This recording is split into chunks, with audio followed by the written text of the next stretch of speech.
Ça enregistre.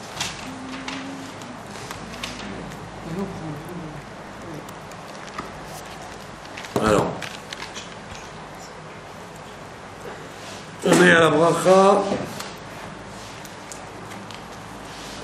Baruch ata Hashem Elokeinu melech haolam, המעביר שינה מעיניי ותנומה מעפעפיי.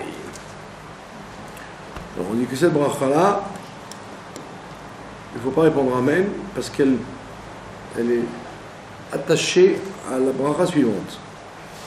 De quoi parle-t-elle? Alors celle-là, elle est vraiment liée avec le réveil, puisqu'elle dit béni sois-tu éternel, notre Dieu, roi de l'univers, Amavir Shena Meenai, qui enlève le sommeil de mes yeux, ou Tenuma est la somnolence, mais Afapai de mes paupières. D'accord? Donc à l'origine, on aurait dû dire ça dès qu'on se réveille. Donc on attend d'être prêt pour le dire. Et comme on l'a dit l'autre fois, les brachot, même si on ne les a pas faites dans la journée, on peut les faire même en fin de journée, et le Harizal il dit même la nuit. Donc si quelqu'un n'a pas fait les brachot le jour, il peut les faire le soir. Et il continue à dire ces choses-là, puisque c'est toujours vrai. Tu m'as effectivement enlevé le sommeil de mes yeux. Et on relie cette bracha directement avec celle qui suit, parce que celle qui suit ne commence pas par Baruch. Il y a un grand principe qu'une bracha longue, on dit qu'une bracha longue commence par Baruch et finit par Baruch. Une bracha qui ne commence pas par Baruch, elle ne s'appelle pas une bracha longue. Il y a des brachot très courtes et des brachot qui sont une espèce de chaîne. Donc on s'arrange pour les faire commencer par une bénédiction. Vous avez une application à ça quand vous êtes en voyage. Vous allez en voyage. Alors vous dites, quand vous voyagez, vous dites la bracha de la route. La bracha de Birkat HaDerech. Pas quand vous revenez d'un voyage. Pas le gomel. De remercier d'avoir que le voyage soit bien passé. La bracha du voyage, que le voyage se passe bien. On appelle ça Tfilat HaDerech. Tout va bien. Tfilat HaDerech. Cette Tfilat HaDerech, elle commence par Yehi Ratzon. Elle ne commence pas par Baruch. Alors il y en a qui la font directement comme ça, et il y en a d'autres qui disent, les poskim qui disent, si tu veux bien faire, alors fais une bracha qui commence par Baruch avant celle-là. Donc qu'est-ce que vous faites? Vous prenez un bonbon avec vous. Donc vous faites Baruch ata Hashem Shakol Yamid Varo, Yehi Ratzon, comme ça vous continuez la bracha du chemin et elle a commencé par Baruch. D'accord? Donc c'est le même problème ici. On ne doit pas répondre Amen à Me'afapai, même si on entend tout fort la bracha, parce qu'elle continue avec la suite. Vi Ratzon milfanecha. Vi Ratzon, que ce soit à ta volonté. Alors vous connaissez le proverbe chassidique qui dit que quand on dit Yehi Ratzon, il y a deux traductions. Quand on dit Yehi Ratzon, Yehi Ratzon, c'est soit une demande, que ce soit ta volonté, ou alors c'est une affirmation. Yehi Ratzon, c'est ta volonté.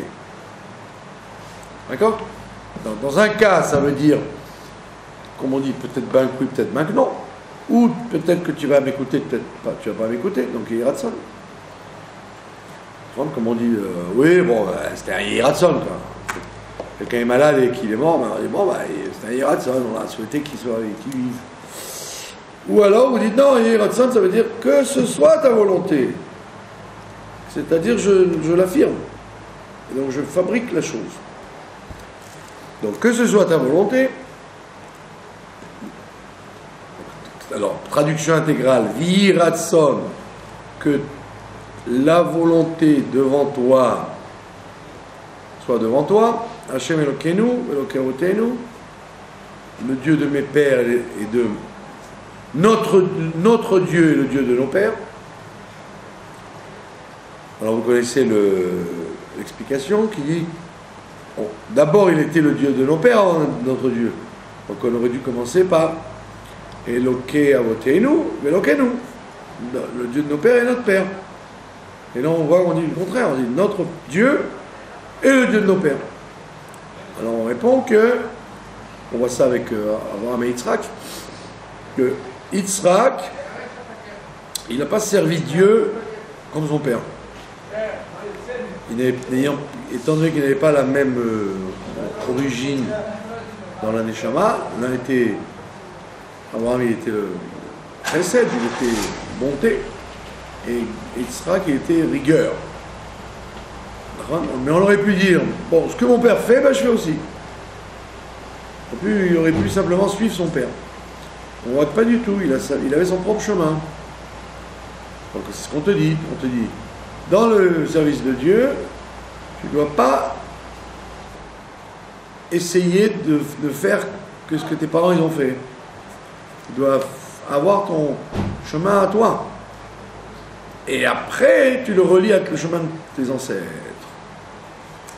Donc c'est pour ça qu'on dit Elokeinu. D'abord, tu es notre Dieu. Et rien qu'après, tu es le Dieu de nos pères aussi. C'est pas une... On n'a pas inventé quelque chose. On a fait quelque chose qui existait déjà, mais on l'a fait à notre façon à nous. Donc c'est pour ça qu'on dit Elokeinu, Elokavotenu. On dit la même chose aussi dans la Hamida. Quand on prie, on commence la Hamida avec ça. Elokeinu, Elokavotenu. Donc c'est un principe général. Il faut toujours d'abord associer Dieu à soi et après l'associer aux ancêtres. Et ça, on l'apprend de nos patriarches, qu'ils ont eu leur chemin à eux, bien qu'ils aient reçu une éducation particulière, ils n'ont pas essayé de faire exactement ce qu'on leur a enseigné, ils ont essayé d'être eux-mêmes. Et après, ils ont été les élèves de leurs parents. Et qu'est-ce qu'on dit là? Donc qu'est-ce qu'on souhaite? Il ratson que quoi? Shetargilenu betoratecha, que tu nous fasses avoir l'habitude de ta Torah. Targilenu, ça vient du mot ergel, ça veut dire prendre l'habitude. Que nous soyons habitués dans ta Torah. Que la Torah ne soit pas pour nous une nouveauté qu'on ne sait pas, dont on ne sait pas de quoi ça parle, et qu'on ait l'habitude. C'est-à-dire qu'on ait des réflexes de la Torah. Comme quand à l'époque de l'assassinat de Rabin, alors ils avaient, les services secrets israéliens, le Shabak, ils avaient envoyé des espions dans les yeshivot pour voir de quoi on parle. Si on soutient l'assassinat, si on en prépare un autre, etc. Et puis ils ont envoyé 2 gars à la yeshiva de Mir. Alors, ils avaient une kippa noire, une chemise blanche, un pantalon noir et tout, et ils étaient devant une mara chacun. Et le rosh yeshiva, il leur a dit aux élèves, il leur a dit, bon, méfiez-vous, ces deux espions. Ah bon? Bon, quand après ils leur ont dit, écoutez, bon, soyez gentils, ici c'est pour étudier, c'est pas pour espionner. Ils ont dit, comment vous avez compris? Comment vous avez su? Il a dit, parce qu'on est dans les 9 jours de Tisha B'Av, et vous avez la barbe rasée, bien rasée. Donc, si vous étiez un peu au courant des minagim, vous auriez su que dans cette période-là, les gens religieux, ils ne se rasent pas. Ouais. Alors qu'ils n'avaient pas fait attention, ils ont dit, bon, la kippa noire, la chemise blanche, ça suffit. Mais ils avaient oublié un petit détail. Donc c'est ce qu'on appelle, c'est targuilé de Torah, habitue-nous à ta Torah. C'est-à-dire que quand je me réveille le matin, je te dis, ah, qu'est-ce que je fais? Ben, réflexe, tu te laves les mains. Réflexe, tu fais les brachot. Réflexe. Ça serait embêtant si à chaque fois on devait se rappeler, à Pessah, qu'est-ce qu'on fait à Pessah? Ah, il faut manger des matzot. J'ai complètement oublié, oui, Pessah, c'est matzot. C'est des réflexes. Donc on dit, on souhaite que la Torah soit chez nous un réflexe. D'accord?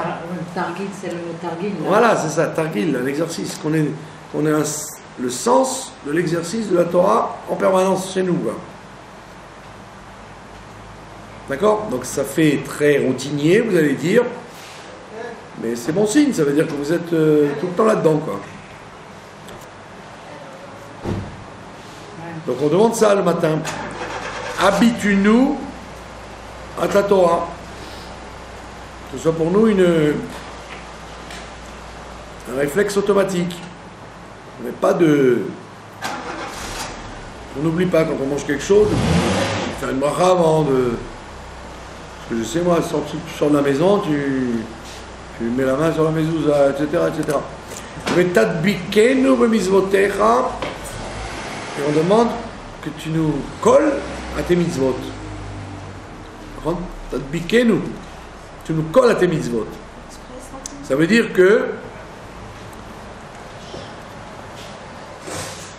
les mitzvot, il est écrit dans le Shulchan Aruch qu'il faut réviser tout le temps les lois. Pourquoi il faut réviser les lois? Parce qu'on oublie. Et pourquoi on oublie? Parce qu'on n'est pas attaché à la chose. Quand on est attaché à une chose, on n'oublie pas. De la même façon que quelqu'un n'oublie pas son adresse ou son nom ou son argent dans la poche, alors on te dit, soit d'avouk, soit collé au mitzvot. Donc la même chose, tu as un réflexe mitzvot. Tu sais que une mitzvah, on l'a fait comme ça, on l'a fait comme ça, on l'a fait comme ça, tu as tout de suite pris le pli, quoi. S'il y a du pain, je vais me laver les mains. S'il y a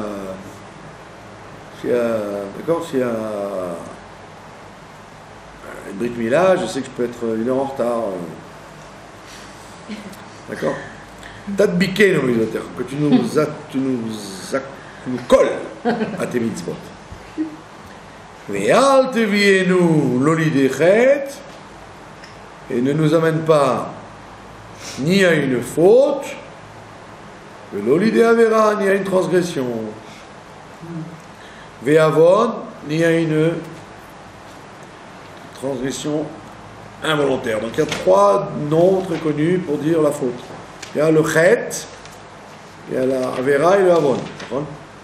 Avera, on l'appelle des fois pécha. Alors là, chet, ça veut dire une faute inconsciente. Faute inconsciente. Ça s'appelle un chet. Avera, c'est une faute préméditée. Et avon, c'est une faute consciente, mais pas préméditée. D'accord? C'est 3 degrés classiques qu'on retrouve à Yom Kippour. Dans toute la tradition, on retrouve ces 3 degrés de chet, avon et avera. Ou chet, avon, le pécha. Donc, 3 dimensions dans la faute. L'une est une faute inconsciente. Donc, elle a fait un dommage, mais on n'y était pour rien. Avera, on a fait exprès. Et avon, on savait ce qu'on faisait, mais on n'a pas fait exprès. D'accord? Ah, vous auriez posé une bonne question. La faute d'Adam Arishon, on l'appelle chet Adam Arishon. On aurait dû l'appeler le pécha d'Adam Arishon. Pourquoi on l'appelle faute? Pourquoi on l'appelle faute inconsciente? C'est que c'est le bon Dieu qui a été gentil avec lui. S'il avait été condamné pour faute préméditée, il aurait été condamné à mort. Comme on lui a diminué la gravité, en disant, s'il avait vraiment su ce que ça allait entraîner, il n'aurait pas fait.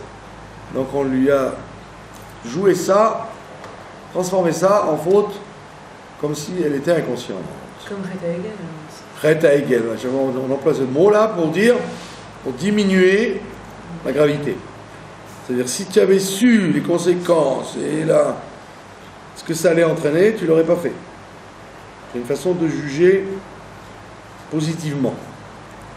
Et effectivement, Adam Arishon, bien que le Torah nous explique que ce qu'il a fait, ça correspondait à toutes les fautes en même temps, donc il aurait dû être condamné à mort. D'accord? On lui a dit, tu vas être condamné à mort, mais tu as le temps, tu as encore... Au lieu de vivre 1000 ans, tu vivras que 930. Donc il était condamné à mort, mais comme il disait Georges Brassens, mourir mais de mort lente. Il est mort de mort lente, quoi, il est tranquille. À 930 ans, il est mort. Il a eu le temps de voir le jour. Et d'un autre côté, et la punition immédiate, c'est qu'il a été chassé du Gan Eden, c'est tout. Il a été chassé. Donc il a souffert de ce qu'on appelle la galoute. On l'a envoyé en galoute, comme un assassin volontaire, pas comme un assassin volontaire. Donc c'est pour ça qu'on appelle ça chet, et non pas pécha ou avera ou avon.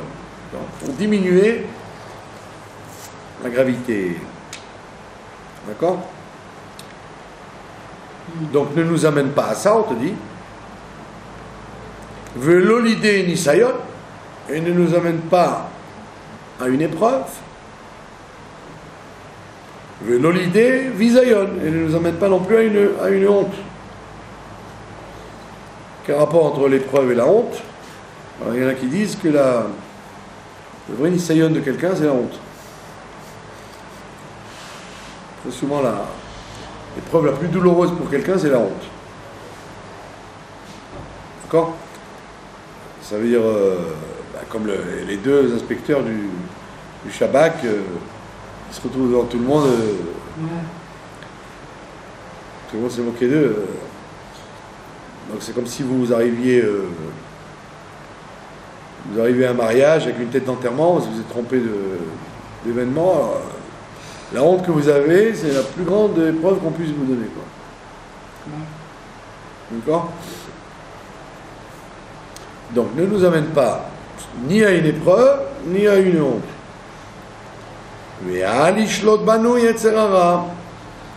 Et que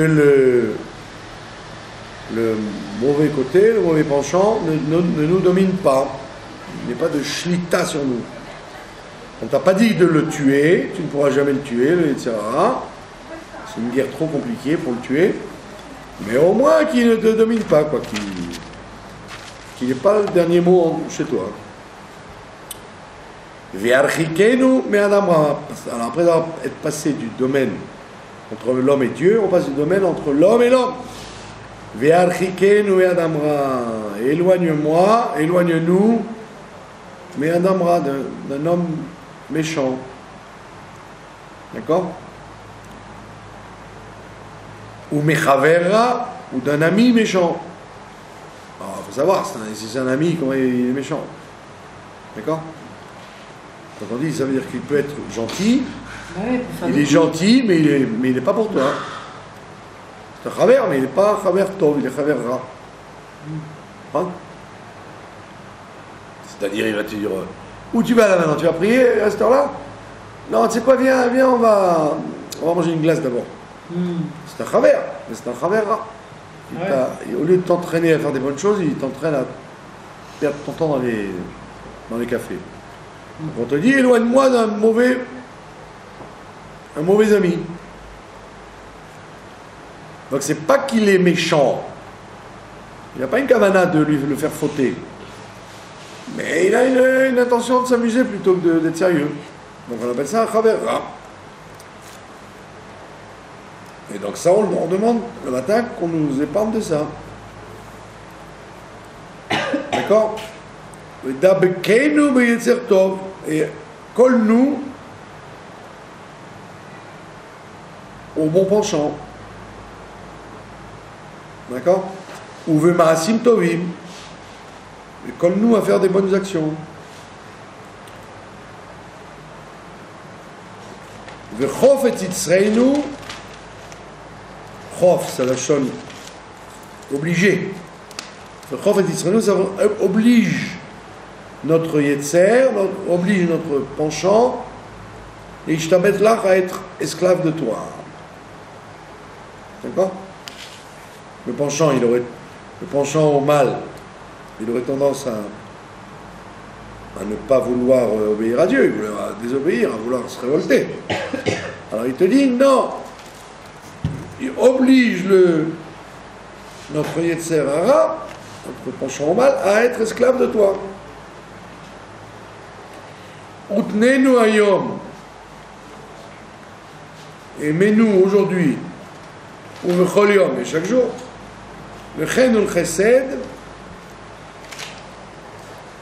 trouver grâce ou le chesed et trouver une bonté, ou le rachamim et la miséricorde, be'enecha à tes yeux, ou ve'ene chol roenu et aux yeux de ceux qui nous regardent. Donc c'est très important de trouver grâce, d'accord? Chen, c'est la grâce. Donc, tu as traversé au rouge, le policier t'a repéré, il te dit venez ici où? Et puis il dit bon vous savez, allez bon, que ça ne se reproduise pas, hein, allez, passez. Donc tu as trouvé grâce à ses yeux, il t'a pas fait une amende. D'accord? Alors tu rentres dans un magasin qui était un voleur, et puis tu sais même pas pourquoi, toi il ne te vole pas. Il a eu pitié de toi, quoi. Donc tu lui as trouvé grâce à ses yeux. Donc c'est pas évident de trouver grâce, tu comprends? D'accord? Donc on dit, fais en sorte que chaque jour, aujourd'hui et chaque jour, je trouve grâce. Chesed, ça veut dire qu'on me fasse des bontés. Ou les rachamim, mais en tous les cas qu'on ait pitié de moi. D'accord?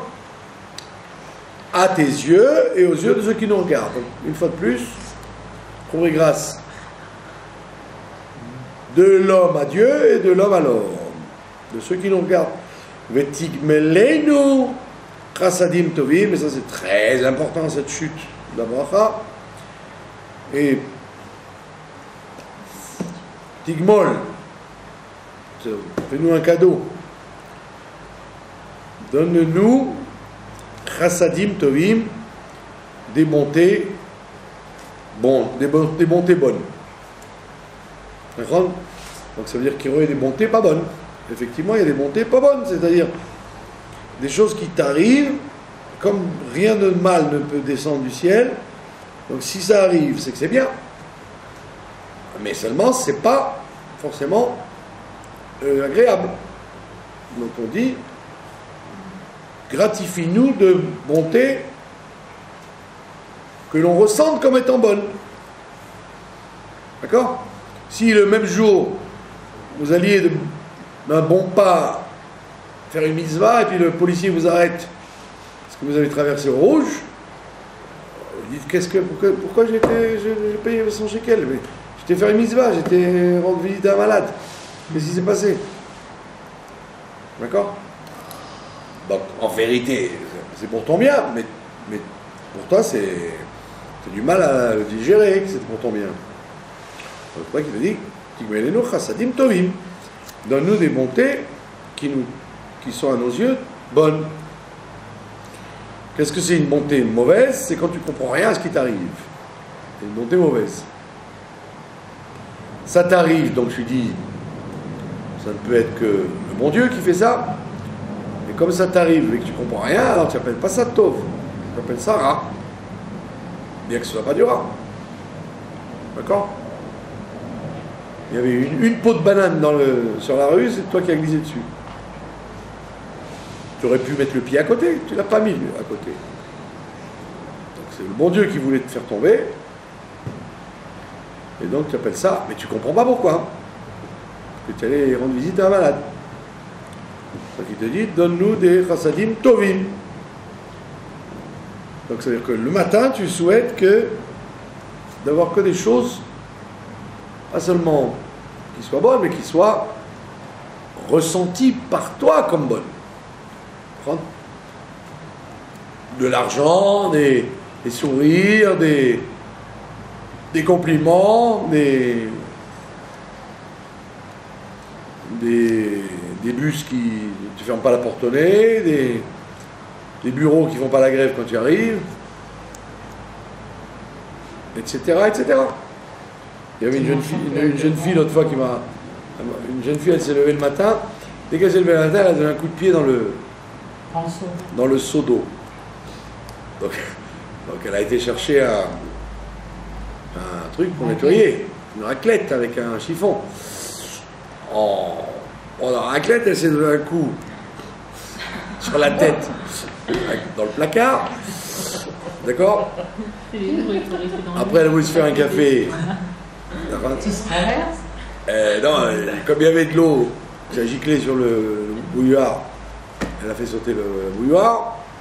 L'électricité? Et après, quand elle m'a vu, elle m'a dit, vous savez, j'aurais dû rester au lit ce matin. J'ai dit, ben oui. C'était plus intelligent. Vous seriez resté au lit. Vous auriez attendu que l'orage passe. Donc c'est ce qu'on te dit. Le matin, souhaite qu'il t'arrive que des montées bonnes. Ouais. Et donc tu finis comme ça. Baruch Hashem, Agomel Chasadim Tovim.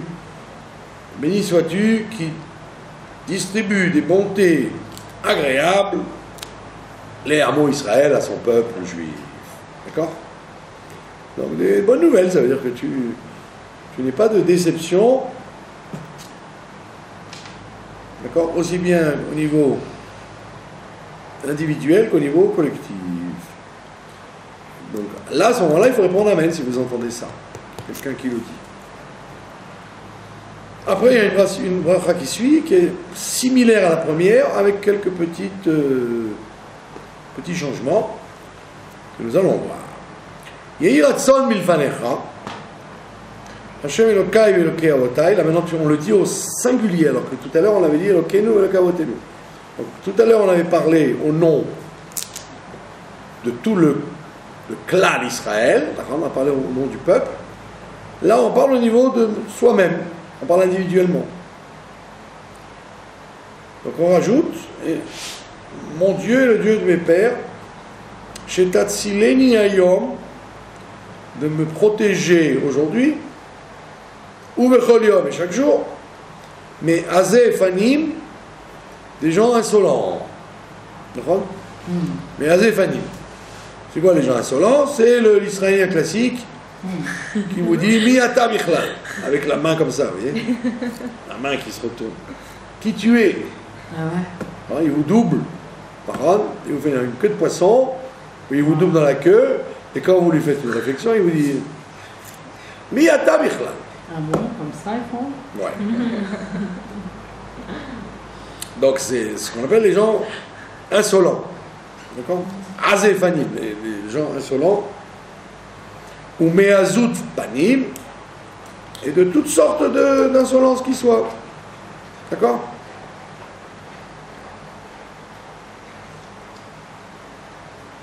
Dans la journée.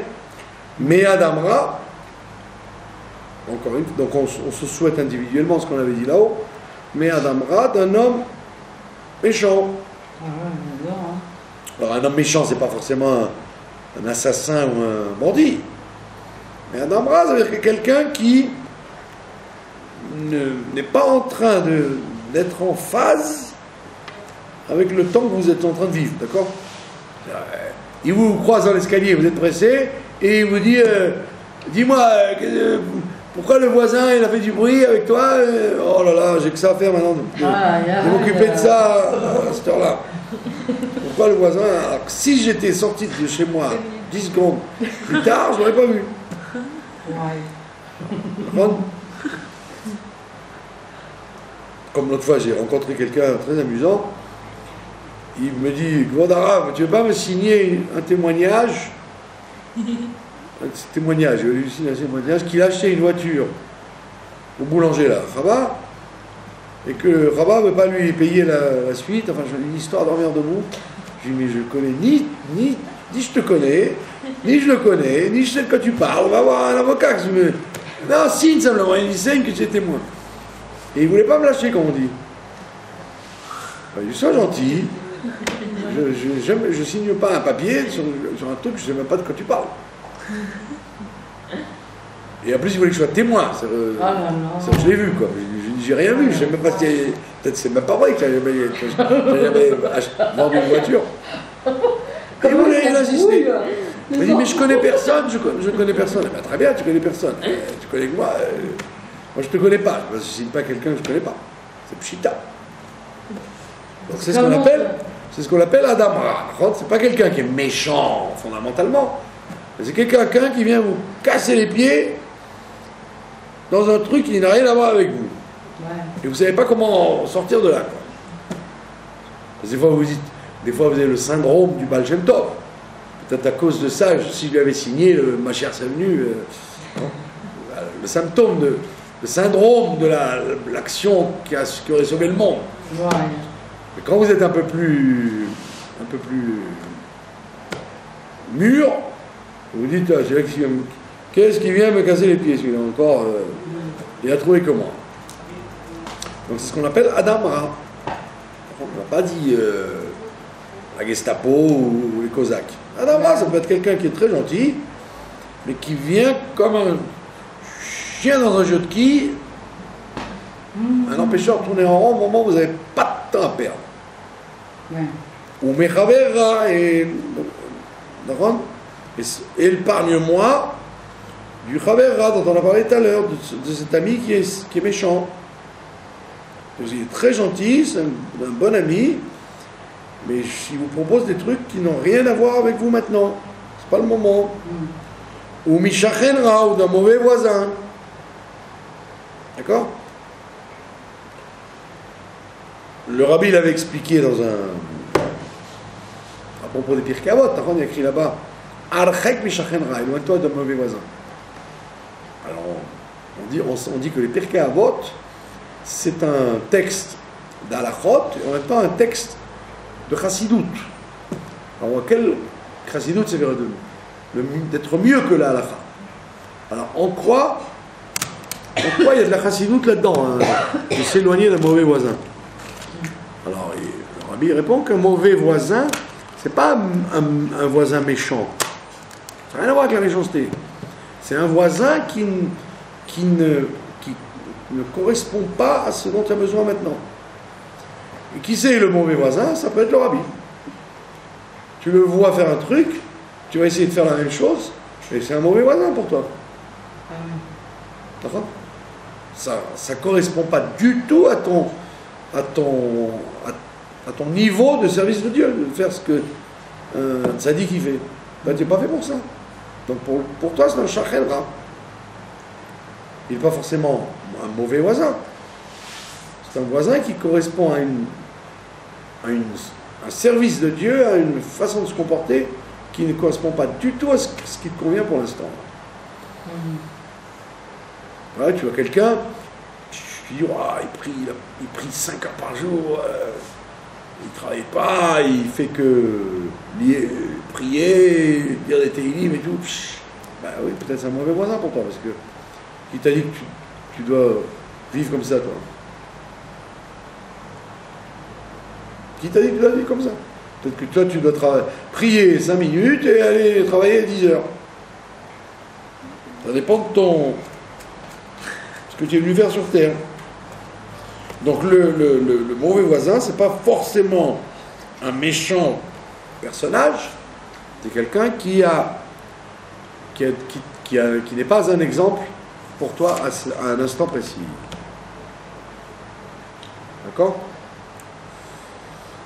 Mishachenra ou mi-pegara est d'une rencontre mauvaise, un mauvais péga.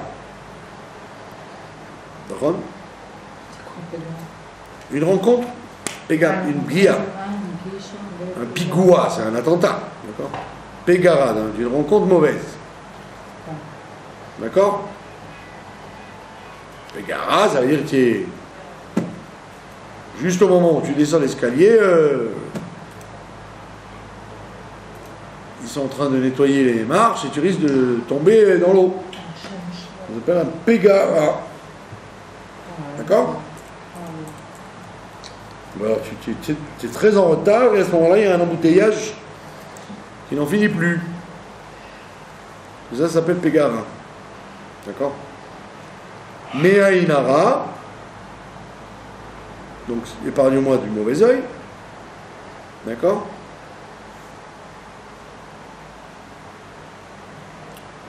Donc, on voit bien que le mauvais œil, ça existe. D'accord? Donc, il y avait un beau costume tout neuf. Et la voisine, en descendant, elle te dit, oh, elle est belle votre robe. Et juste à ce moment-là, le voisin d'en haut, il a jeté un yaourt et il est tombé sur vous.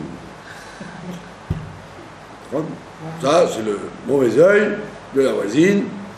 C'était pas méchant, elle n'a pas dit méchamment, mais ils auraient dû dire Bliaïna, Bliaïna. Ouais. Bon, ce sont des choses qui arrivent tout le temps. Milachonara, épargne-moi donc du Lachonara, pas seulement du Lachonara que j'entends, mais du Lachonara que je dis. Tu peux être entraîné à dire du Lachonara malgré toi. Enfin, il y a des discussions comme ça qui roulent et qui t'obligent à dire quelque chose qu'on n'a pas besoin de savoir sur quelqu'un. D'accord?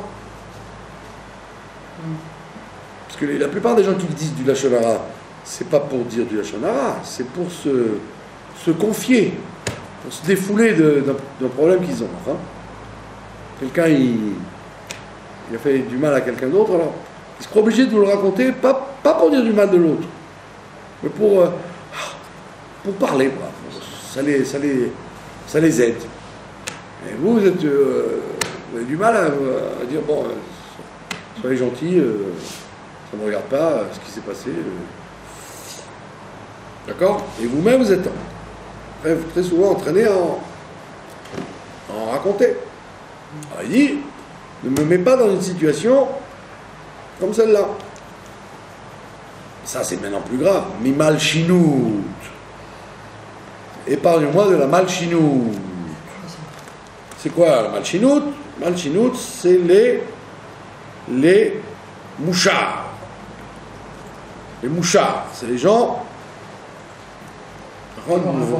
Vous vendez à la maison en cachette, vous vendez ce que je sais moi, des chocolats à moitié prix, et vous en faites un gagne-pain, quoi. Et puis il y a quelqu'un qui vient et qui vous dit, ah tiens, vous pouvez me vendre un chocolat? Vous dites, ah il est gentil, il m'achète un chocolat. Et puis la semaine d'après, vous avez la visite des impôts, parce qu'il a été vous trahir aux impôts. Ce qu'on appelle la malchinoute. Et d'ailleurs, dans 98% des cas, les gens se font attraper que parce qu'il y a de la malchinoute. Oui. Si quelqu'un construit un balcon supplémentaire sans la permission de la ville, personne ne le saura. Si un voisin ne va pas trahir pour se venger ou pour stam, par méchanceté. Donc il te dit, épargne-moi de la malchinoute. D'accord? La malchinoute, ça peut être sur n'importe quoi. D'accord? En Europe, c'est facile, les malchinim, on les tuait. On ne se gênait pas de les tuer. Ah ouais. Ben ouais. Le Rama, il dit qu'en Europe, c'était fréquent. Quelqu'un qui mouchardait, les gens qui vendaient de l'alcool en cachette, ou ils vendaient du fromage en cachette, la police pouvait les arrêter et les mettre en prison pour la vie, ou pour payer des taxes toute leur vie. Ben, en Europe, ils tuaient les gens. Ils les faisaient disparaître. Tellement c'était grave d'être malchi. D'accord? Donc on te dit, épargne-moi de ça.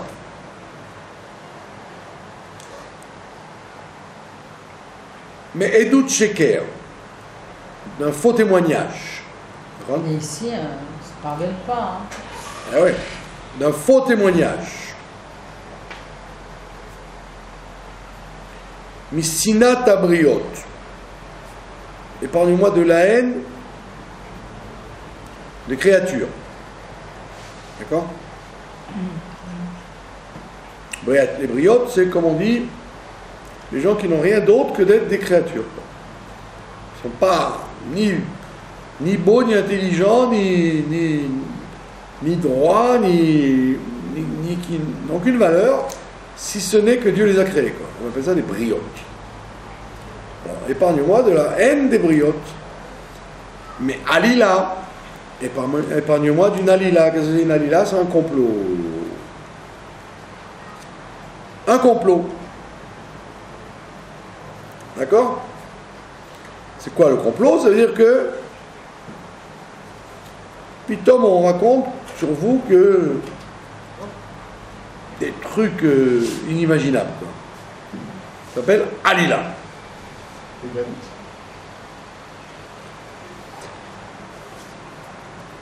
D'accord?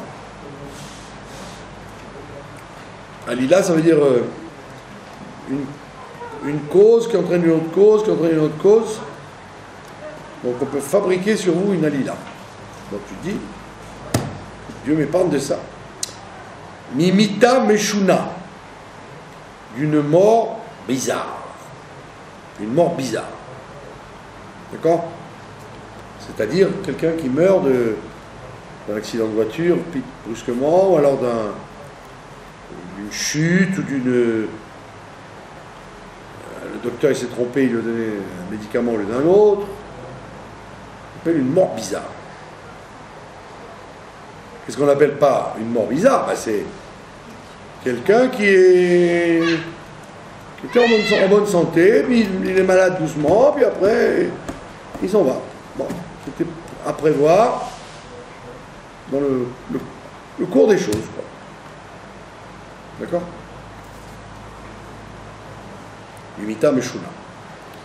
Mecholaim Raim. De maladies qui font mal. Alors, vous connaissez une des maladies qui font pas mal? Oui, il y a des maladies qui font pas mal. D'accord?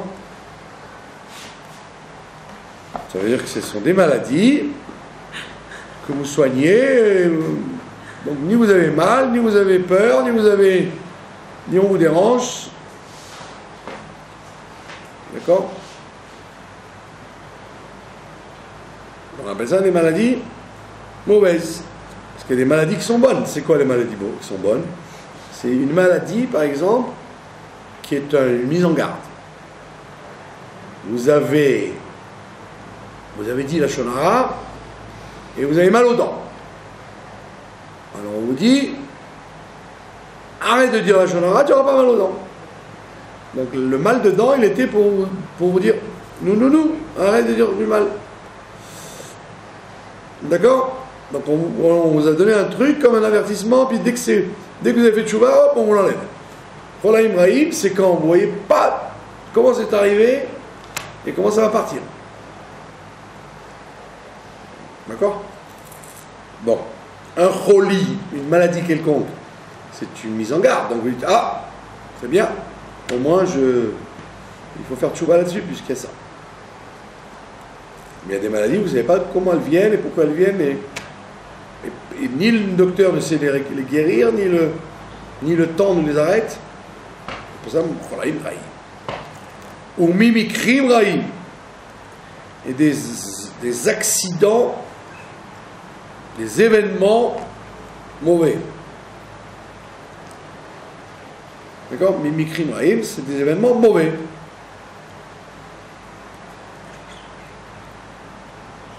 Je vous donne un exemple tout bête. Vous devez de l'argent à quelqu'un. D'accord? Et vous n'avez pas d'argent. Vous n'avez pas l'intention de le voler. Mais vous dites, ah, je paierai plus tard, quand j'aurai de l'argent. Et par hasard, tac, vous le rencontrez dans la rue. Lui, il avait complètement oublié cette histoire. D'accord? Si vous n'avez pas rencontré, il n'aurait pas été vous dire, rappelle-toi que tu me donnes l'argent. Et le fait qu'il vous a rencontré, par hasard, micré, putain, il vous saute dessus. Oh là là, oui, tu me donnes de l'argent, quand est-ce que tu vas me le rendre? Oh là là, c'est micré. C'est-à-dire que vous auriez pu ne pas vous rencontrer, lui, il vous aurait laissé tranquille jusqu'à ce que vous ayez l'argent, donc vous serez passé par la bonne porte, vous lui aurez dit, allô, ça va, Jimmy, ben voilà, j'ai l'argent, quand est-ce qu'on peut se voir? Vous n'aviez pas l'argent, donc vous n'allez pas l'appeler pour lui dire, je te paye pas. Donc vous avez dit, bon, quand j'aurai de l'argent, je le paierai. Et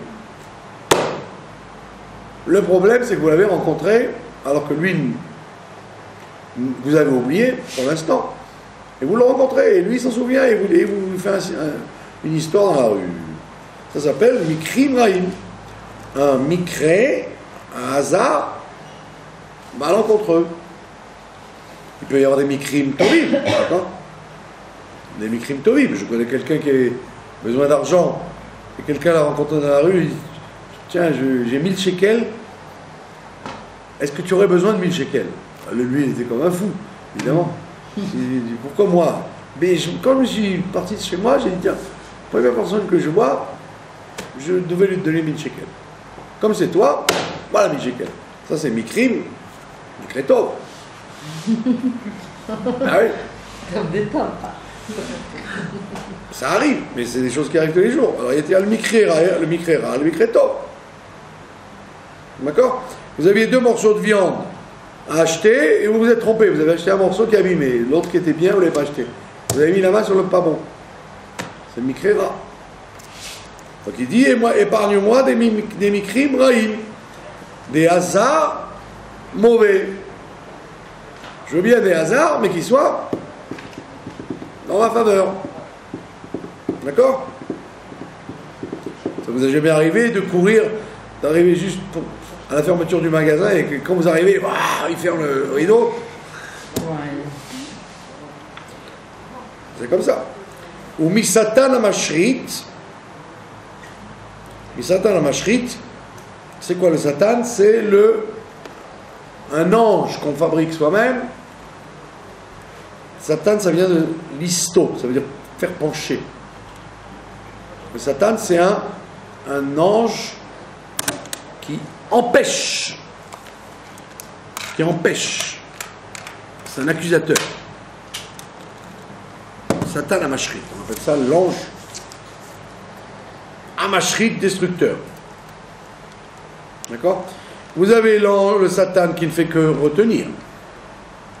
Et il y a le Satan qui détruit. C'est un Satan plus grave.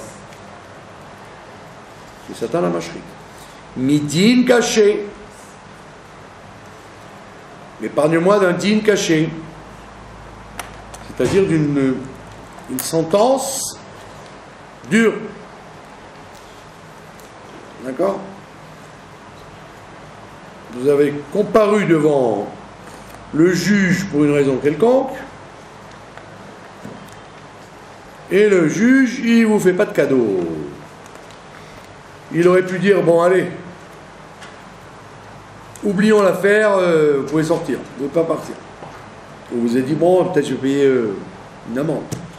Et il y a un din caché. Ça peut arriver, din caché. Un jugement dur. Il te dit un jugement dur, et en plus que ça, il y a le mi Baal Din caché. Il y a celui qui est de l'autre côté, le Baal Din, c'est celui qui est l'autre côté, le protagoniste du jugement, qui lui aussi était caché. Il était très dur. D'accord? Il n'a fait aucun cadeau. D'accord? Ben Chéou Ben Brit, que ce protagoniste du jugement soit un juif, Ben Brit, qui soit un fils de l'Alliance, ou Ben Chéno Ben Brit, ou qui ne soit pas un fils de l'Alliance. D'accord? C'est-à-dire que même les goïms, ils peuvent être comme ils ont le libre arbitre, ils peuvent être des gens corrects dans un jugement. Il dit, s'il doit y avoir jugement, au moins que celui qui est en face, il ne soit pas dur. Et dernière préservation qu'on souhaite, ou midina chez le Gehinom. Préserve-moi du jugement du Gehinom. Qu'est-ce que ça veut dire du jugement du Gehinom? On a vu ça dans le Sefer HaGilgulim. Vous vous rappelez, dans le livre des réincarnations, on voit ça à propos de ce que la Gemara nous raconte sur Rabbi Akiva. D'accord? Il écrit que Rabbi Akiva, quand il est mort, on lui a arraché la peau avec des crochets. Quand il est parti, la Gemara dit Akiva, tu es Ben Olam Haba. Tu viens d'acquérir le Olam Haba. Alors on dit, bah, c'est normal, non? Il ne manquerait plus que ça. Il dit non, parce que tout le monde a droit au Olam Haba. Mais très souvent, pour arriver au Olam Haba, il faut énormément de souffrances. Il faut passer par les souffrances pour avoir ce Olam Haba. Ça veut dire que lui, le secret de Rabbi Akiva, c'est que tout de suite, dès qu'il est mort, il rentre au Olam Haba. Il a eu le monde futur tout de suite. Alors qu'un autre, il peut avoir droit au Olam Haba, bien sûr, puisqu'il a fait plein de bonnes choses. Mais entre-temps, il doit avoir le Gehinnom, les souffrances de l'enterrement, les souffrances de tourner dans le monde avant d'être jugé, etc., etc. Donc c'est pas toujours que quelqu'un, dès qu'il se quitte de ce monde-là, il arrive au Olam Haba. Très souvent, il passe par des tas de tachanot, d'étapes intermédiaires, et qui sont comme si vous disiez des démarches administratives qui sont douloureuses, rien qu'après il a droit au Olam Haba. Donc il te dit là, épargne-moi du jugement du Gehinnom.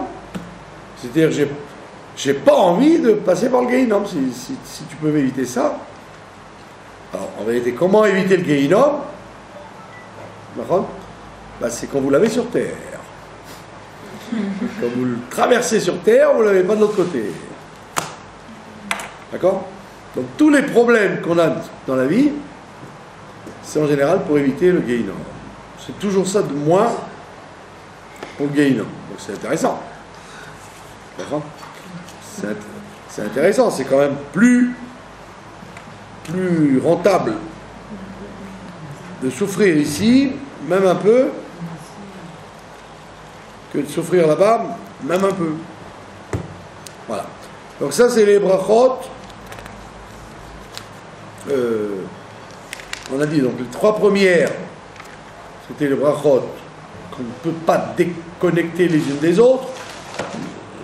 Netilat Yadayim, quand vous sortez des toilettes, et le Kain Neshama. Ces trois, vous les dites en même temps. La série qu'on vient de traverser, c'est une série à part entière. Maintenant, il y a une troisième série qui est aussi à part entière. Et les trois séries n'ont rien à voir les unes des autres. C'est pour ça que dans beaucoup de rites, elles ne sont pas du tout comme on les a faites ici. Elles sont faites. Il y a des rites, par exemple, où ils commencent par les brachot de la Torah qu'on va voir. Ils finissent pas par ça, ils commencent par ça. D'accord? Donc, la somme des brachot, c'est les mêmes chez tout le monde. D'accord? Mais l'ordre des séries n'est pas toujours respecté dans les autres rites. Donc ne vous étonnez pas si vous ouvrez un sidour et que vous voyez que ça commence par les brachot de la Torah. Et après, il y a d'autres choses, et puis après on repasse aux brachot. On vient de voir. Donc c'est pas du tout surprenant. Ce qui aurait été surprenant, c'est que tout le monde fasse pareil. Depuis 2000 ans que ces choses-là ont été instaurées avec destruction du deuxième temple.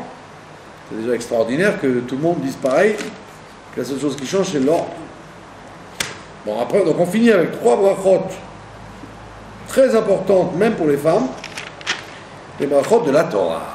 Comme les femmes doivent aussi s'occuper de la Torah dans la journée, pas de la même Torah que les hommes, elles doivent aussi dire les brachot de la Torah, et il y en a trois. La première, al divrei Torah. Al divrei Torah, on dit que Dieu nous a ordonné de parler de la Torah. Dans la Torah, il y a une dimension qui s'appelle comprendre, apprendre pour mieux comprendre le monde, etc. Et il y a une dimension qui est tout à fait bizarre, qui est de dire de la Torah. Divrei Torah. Dire de la Torah, même si vous ne comprenez pas ce que vous racontez, et que personne ne comprend ce qu'il raconte, ça s'appelle avoir fait une mitzvah, vous avez dit de la Torah. Vous croyez que quand les gens ils lisent les Tehillim, ils comprennent ce qu'ils disent? La plupart du temps, les gens ne comprennent même pas ce qu'ils racontent dans les Tehillim. Dans le reste du Tanakh, d'accord? Parce qu'il y a des histoires, il y a des... On sent qu'il y a une espèce de roman qu'on vous raconte. Mais dans les Tehillim, vous pouvez ne rien comprendre du tout à ce qu'il raconte le roi David. Et pourtant, on vous dit, si tu dis le misement X, c'est bon pour ça, le misement Y, c'est bon pour ça. Et des milliers de gens qui lisent ça à longueur de journée, ils ne comprennent rien du tout. D'accord? Un jour, il y avait quelqu'un qui était contre la chassidoute, et il ne disait jamais le Tehillim. Jamais. Alors, un jour, il y a un chassid qui lisait des Tehillim, il lui dit lis un peu de Tehillim. Alors, il ne m'intéresse pas, à part la Gemara, ça ne m'intéresse pas. Alors, il dit qu'est-ce que tu crois? Que David Améler, il ne savait pas étudier? David Améler, il savait étudier 100 fois mieux que toi. Et quand tu lis un Mizmor David Améler, en vérité, il y a des enseignements que nous, on ne comprend pas, mais qui sont liés avec des conclusions de l'étude de David Améler. Donc, dans la lecture des Tehillim, vous avez en vérité des résolutions de secrets de la Torah énormes. Seulement, on ne s'en rend pas compte. C'est pour ça que les Tehillim, dans le monde des yeshivot, ça passe pour le truc des gens qui n'ont rien à faire, quoi. Les Tehillim, c'est les chewing-gums du juif. Au lieu de mâcher inutilement, quand vous n'avez rien à faire, bah, lisez un Tehillim, le chewing-gum. Donc, c'est ce qu'on appelle Divrei Torah. Tu lis de la Torah écrite ou même orale, ça s'appelle Divrei Torah. Tu as prononcé les paroles de la Torah. Ve'arevna. Alors il dit maintenant, Ve'arevna. Rends douce. Arev, ça veut dire doux. Machal arev, ça veut dire un aliment agréable. Alors rends agréable, s'il te plaît, Hashem Elokeinu, et divrei Torah befinu, les paroles de ta Torah dans notre bouche. Ben, c'est ça le gros problème. C'est que la Torah, elle n'est pas toujours agréable.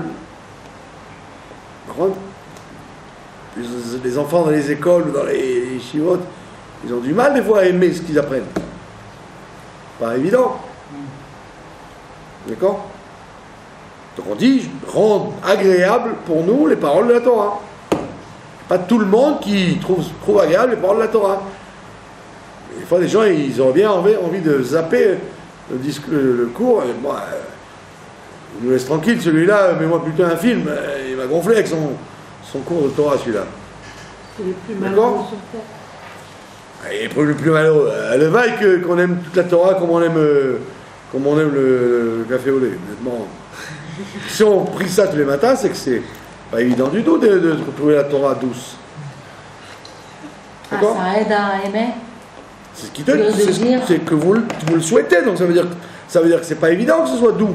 Et pourtant c'est doux. Des fois vous le faites parce que vous avez l'habitude, le ergel, ou alors parce que vous avez peur du bon Dieu, ou parce que il faut bien, parce que si vous connaissez pas ça, bah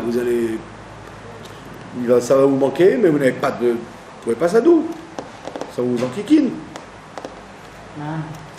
Donc il dit, s'il te plaît, ça veut dire s'il te plaît, rends-nous doux les paroles de la Torah. Ou befi kol amcha, et dans la bouche de tout ton peuple. Donc c'est une fila qu'on fait, c'est pas. Et donc pas comme ils disent certains, comment les gens ils n'ont pas d'amour pour la Torah, gna gna gna. Mais si on prie, c'est que c'est pas évident d'avoir l'amour pour la Torah. D'accord? C'est toujours plus facile d'aimer Lucky Luke, d'aimer un film ou d'écouter un comique en train de raconter des bêtises que d'ouvrir un livre et de commencer à réfléchir et se casser la tête, et même sans se casser la tête. Des fois vous dites à quoi ça sert, qu'est-ce qu'on est en train de me raconter. Donc on te dit, c'est un grand cadeau quand Dieu il fait que les gens ils aiment la Torah, ils trouvent ça doux. C'est beau. Comme il disait l'autre, il a un fils un monsieur qui a beaucoup d'enfants. Alors tous les enfants, il faut les tirer quoi. Il faut les tirer pour aller au Beth Knesset, pour étudier. Il faut toujours les tirer. Et il y en a un, aucun problème, il adore ça. Alors il me dit, mon fils c'est comme Obélix, il est tombé dedans quand il était petit. Depuis qu'il est petit, il aime ça. Je ne sais pas d'où ça vient. Donnez-lui la Torah, il est comme un fou. Alors que les autres, ils comptent le temps pour vite se dégager. Quoi. Faire des bêtises. Non, même pas faire des bêtises, ça ne les intéresse pas. Pourquoi tous les rabbinim, moi y compris, ils disent toujours, nous allons être brefs. Parce qu'ils savent très bien que les gens, sont pressés d'en finir et d'aller manger, que d'écouter un Dvar Torah. C'est rare que les gens ils disent ah ça va durer 1 heure le cours, oh là là je suis content. Les gens ils disent oh là vite qui liquide parce que j'ai la dafina sur la plaque. Donc on te dit que fais s'il te plaît que les paroles de la Torah soient douces dans notre bouche et dans la bouche de tout le peuple juif. Donc on voit bien que c'est une prière. Veniye anachnu vetzetzainu, que nous soyons nous et nos descendants vetzetzaei chol amecha, les descendants de tout le peuple juif, de la Beth Israël, la communauté, kulanu yodei shemera, que nous connaissions ton nom, velomde toratra lishmaï, que nous étudions la Torah pour elle-même. Donc on voit bien que c'est une des brachot de la Torah, que nous aimions la Torah. Et donc c'est la normalité, c'est de ne pas aimer, et qu'il faut prier pour aimer. D'accord ?